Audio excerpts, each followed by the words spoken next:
Hey, I'm Decathlon Gamer. Welcome back to PCM23 Lions, episode 136. It's Amstel Gold.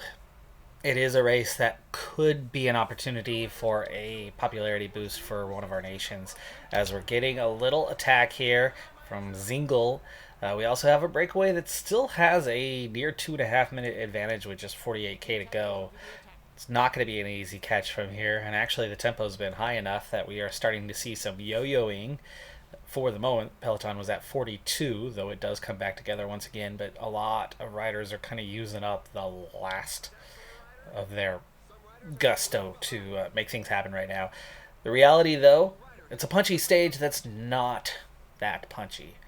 There are punchy components to it, but it's really going to be finishing with a sprint, a proper sprint. And here comes an attack. 40k out this time. Gil on the move. I'm thinking we're probably talking about something we might need to respond to. Yeah, Hershey and Gil, and these are the breakaway. Actually, that's 10 riders capable, pretty much going for it. So I'm thinking we needed to respond from a long way out. We need to see what happens here with Fisher Black if he's riding hard enough, and that's not very hard. No, Gap's going out. Now it's 310. I wanted to respond early. I wanted to respond at maybe 25 to 30k out. Don't want to be responding at 40, but that's going to be exactly what we have to do. And I think the easier thing at this point is to use a guy like Isaacs at a high rate of knots, and then use Banuna to protect Musa, and as we're going for a high rate of knots, up that effort. Yeah, there you go. They were holding the gap. And we're definitely chasing the two groups. Were they all...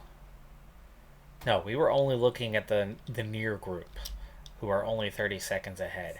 It's the other group that's at 2.5 minutes that's going to be problematic. And Isaacs is getting some help from Richter and Fisher Black. And Healy. A lot of really, really strong riders. Isaacs won't last too long, but this is allowing us to get through a number of kilometers without necessarily getting stuck doing all the work ourselves.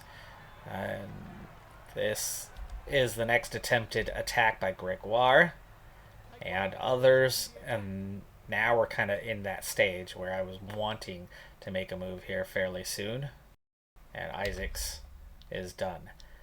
Let's go ahead and begin the process. We got a good 10 kilometers there out of Isaacs. So we're going to begin with De Villiers. There are some riders that are offering chase, so we don't have to push too hard yet, but we are into our formation.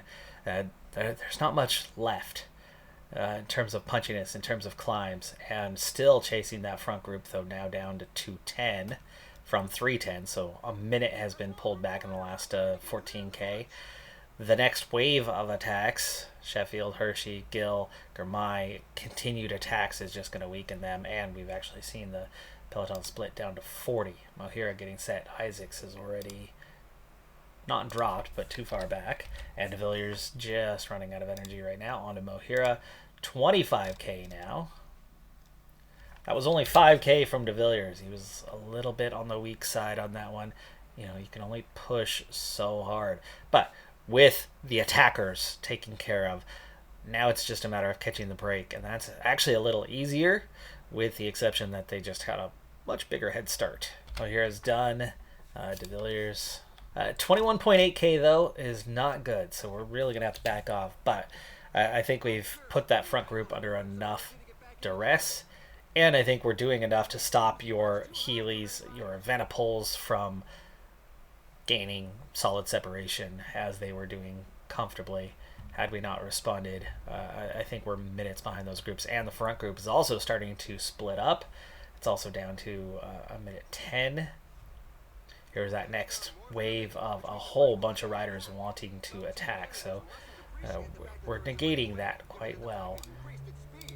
But Nuna gets a little recovery on the descent. It's going to allow him to handle the climb for us. This is going to get those guys that little bit of separation, but again, I don't mind that so much. Not a little bit, anyway.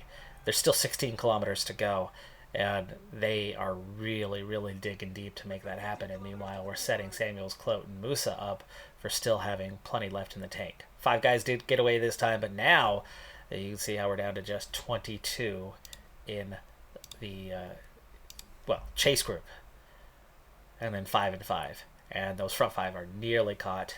Starting to speed up a little bit. We've now caught the breakaway. This is now the 5 that overtook them with, looked like, who was the one that attacked them? Gregoire, but he got pulled back.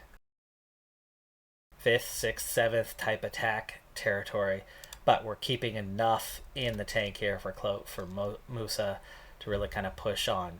3 more on the attack, 4 more on the attack. Inside 6K. Last hills. It's really not much of a punchy finish, as I already previously noted. Down to 26 technically, but a lot of those guys are down to their last little bit. Gotta hang on here. Tiberi might get away on this, but now I'm looking at Musa going, well, hold on, if he's gonna have something. That was the last of the climbs, though. It's really... Okay, Clote, a little more acceleration. Don't let these guys just ride away, because the response is always delayed when it's the AI attacking. It's always delayed. When we attack, it's instant response. Musa, can we no. Don't be foolish. Don't attack. Follow. Clote's still there. 2K. Now it's the attack time. There's that last little hint of a hill. We've gone clear. It's a front 6. 700 meters. We did get separation. The top 2 still had a little something left with their setup, and I knew that was a dangerous one, and I really wanted to respond to it. But it felt like it was a little early for it. We respond just after. We do get a good finish for Musa. It's 7. We actually had a -9 draw today, so it really hurt the chances of really turning it into something. It was a very aggressive final 50K, and that puts us under a lot of stress, because on hard difficulty, the AI is not as aggressive, but on that extreme, it's attack. And, I mean, that was 12... that's my estimate. Rough estimate was 12 attacks, and I only saw the AI really want to pick up the mantle on 1 or 2 of those. Most of them, they're kind of just like, yep, bye, see ya. And that's the problem with that extreme difficulty, is it's very much the us versus them. It's you versus all of the other teams combined, and when they start attacking like that, it's definitely hard to respond. So still managing to get a top 10. Following the -9 race day condition that we had for Amstel Gold, a +6 today is a huge swing in the other direction, and it's going to give us a much better shot at getting a result today. We were kind of close on that last one, but unlike Amstel Gold, which is a lot more of a sprint, this is a proper punchy race. This is kind of as punchy as you're going to get in kind of that right definition of what it means to be a puncher. Today's break, 6 riders, 4 minutes ahead. We've got just inside 90K to go, as this race is really just starting to heat up. Benuna has an ugly -4, but everybody else has at least some green today. And our leader, Musa, has a +5. This is one of our best chances, and for Tunisia, this would be a massive boost, as it is a monument, if we were to get it this time. Last time we had a massive boost coming, we did not get the result. Let's go ahead and start to speed things up a little bit. As you can tell that the field themselves have done exactly that. We won't push too hard, because again, most of these guys are punchers and not necessarily climbers, but we've got enough strong race day conditions for our punchers that a guy like Samuels, who almost always ends up being the guy we end up riding for, because so many of the punchers end up on negative race day conditions and just aren't strong enough climbers, and he's maybe the lead out rider, or ends up being the guy in the final kilometers, because the actual punchers just couldn't sustain the effort. And he's even got a +1 himself. So really good to see that possibility for us, as the yo-yoing is already starting to happen in the field because of the tempo that's being set here. Looks like we're getting an attack by Charbonnier. 76 mountain, 79 hills. Just a 70 stamina, and he's already looking pretty weak from that effort.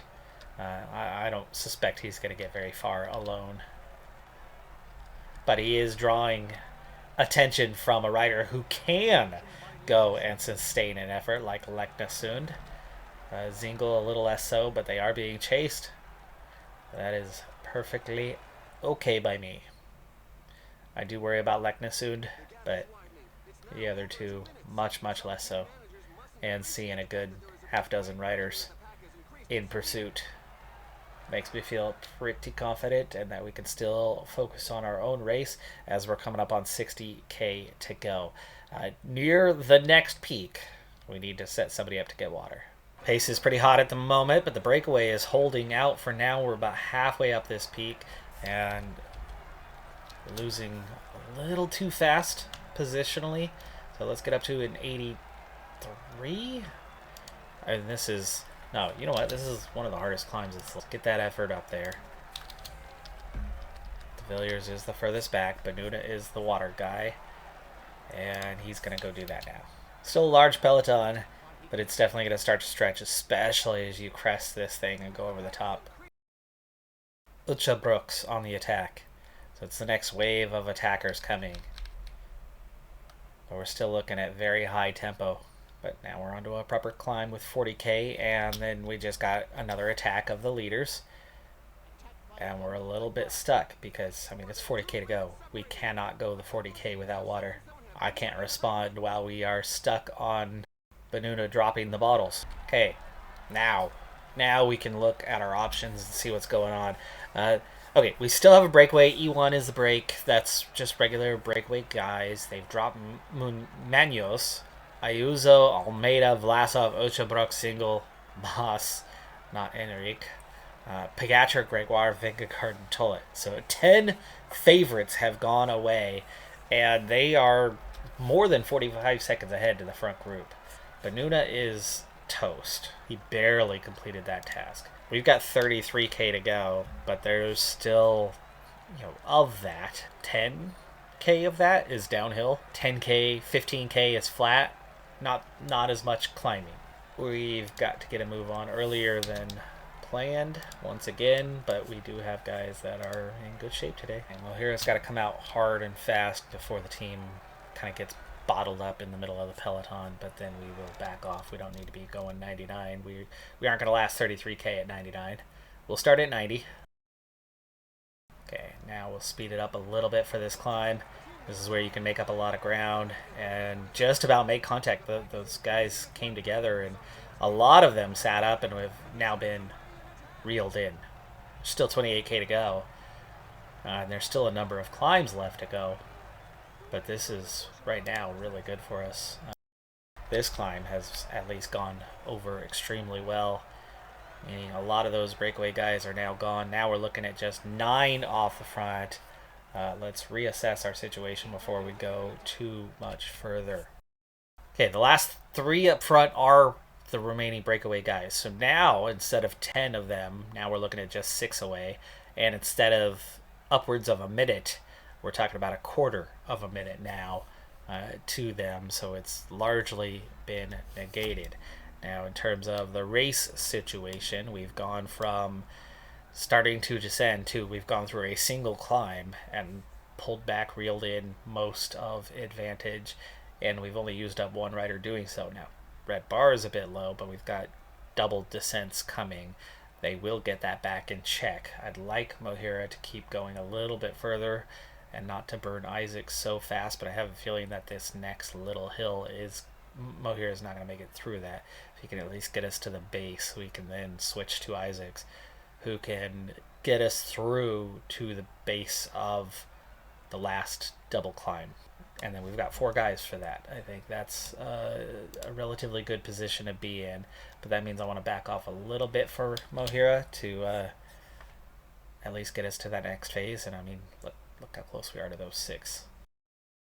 And we've made contact anyway, and the peloton's down to 22. Down to 22. Mohira's completed his task of setting us up here, and now it's going to be on to Isaac's. Just 22. Next attack, Gregoire, Pidcock, Pogacar, Plapp all trying to attack. But again, we've neutralized that one. Front 3 are nearly caught. Isaac's setting up for the descent. We do want to get our red bar back.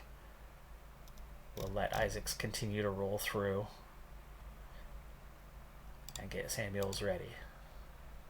Red bar for the main guys is recovering, but not so much for the others, which means we're setting a good tempo that's hurting the others in the field just a little bit. Isaac's is done or thereabouts, a little earlier than I wanted him to be, but that's okay. Let me go ahead and do Mohira a service. There we go. Front 4. 3 breakaway riders plus 1 attacker. I'm assuming that's Plapp, but Samuels is already hot on his heels. We now have 14k to go, and this is the double climb that will ultimately decide this race. And we are looking very, very strong for it. Isaacs is going to help give us separation. He does not have enough to come back through.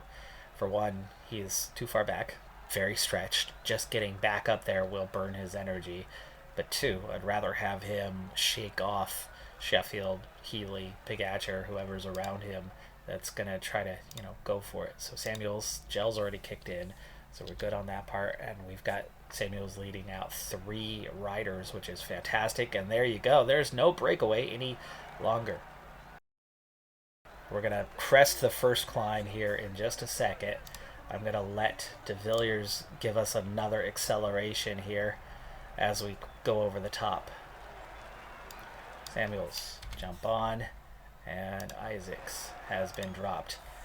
Let's get a race report now.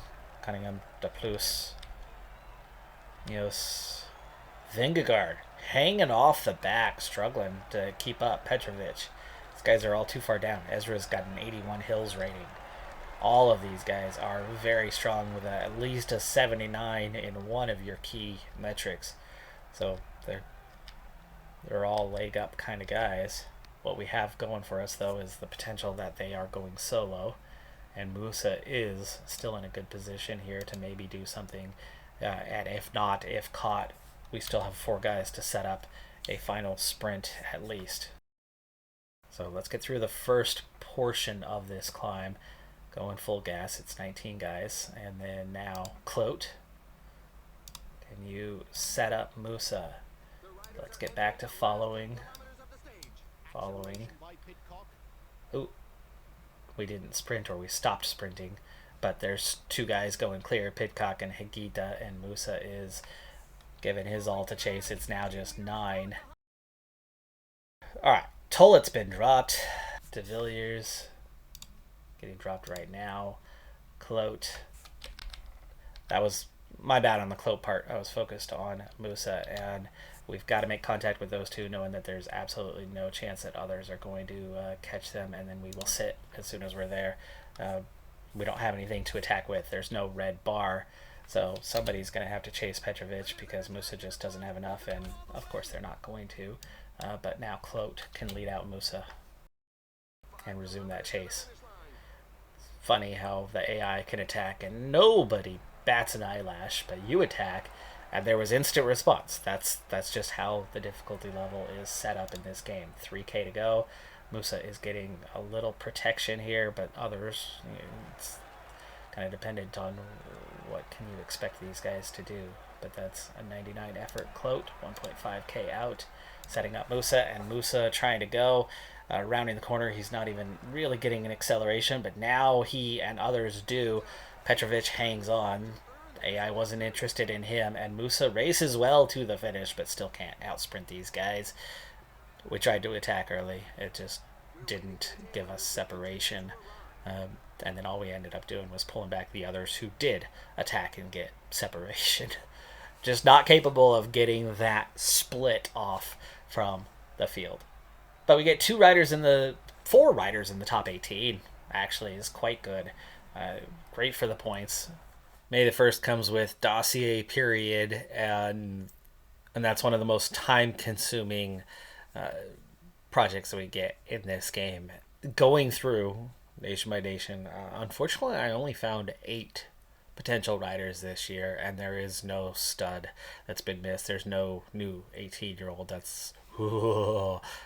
There's one decent 18-year-old in the entire thing. It's like no matter how much we keep boosting these nations, we have yet to have that rider come through. Not one of them. I mean, Arabs, what, like 23, 24 now? It's been 6 seasons since we've had a top prospect come through. But anyway, one of those 8 is not young. It's Gurmai. And I wanted to target Gurmai because he does have an expiring contract. But here's the deal with that one. All 7 of our expiring contracts are ones that we want to hang on to. The development's been good. They're there. All but 2 of them are fairly well developed. Bosco's a good support rider. Cheap minimum contract. Tillahun is, got plenty of potential and cheap contract. And then, Daniel should still be cheap. And then you've got Cloak, Kareem, Henok, and Musa. All of whom we want to hang on to. Kareem is actually, could be the odd man out. I don't want him out. I absolutely don't want him out. But his flat rating alone only does so much. It's a lead out. It's good for controlling a peloton. He's a very welcome piece. But he still has 0 victories for his entire career. But not every single one, 6 of the 7 all have limited interest on returning to the team. And combined, 46 Dossier points of a maximum of 60 that we're going to see. Gurmai, 30. 30 Dossier points and 0 interest. So we might not get him anywhere near 100, and we would not be able to sign all of our guys back. So unfortunately, I'm being forced into, we're not a big enough team to get the likes of Gurmai. And even then, he's making 6 figures easily this last year. He was at about 120K. So I think at best we're looking at signing him for 90K if we can get him to 100%. I don't think we have 90K in play anyway. So unfortunately, Gurmai will not be joining our team this year. The main focus is going to be re-signing our 7 guys. I'll have 14 Dossier points. There's now, without Gurmai, there's 7 other riders that could potentially be signed, and none of them have amazing potential. So it's looking like a pretty quiet year on the development side. But that is going to do it for this episode. I've gotten through that. We've gotten through the first Dossier period in just a few episodes into this season. We are definitely cruising along. And now we're into those Grand Tours. We're into the Giro, Tour, La Vuelta, shorter versions. We are going to go for the Giro. We are going to go for La Vuelta for those main leaders, though. But that's going to do it for this episode. I'm Decathlon Gamer. Like, comment, subscribe, and I'll see you next time. Have a good one. Be safe out there. And bye for now.